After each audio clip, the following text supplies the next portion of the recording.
खतरा भी तो हो सकता है।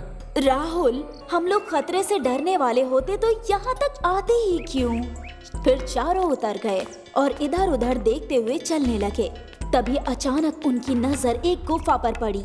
अंधेरी गुफा के सामने एक खतरनाक शैतान बैठा था।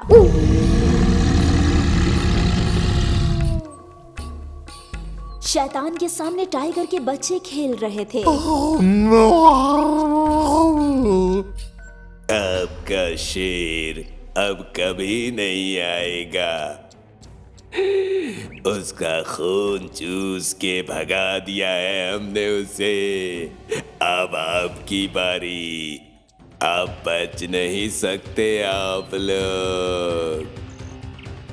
ऐसा कहकर शैतान ने एक टाइगर का बच्चा उठा लिया।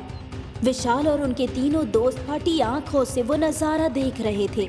तभी अचानक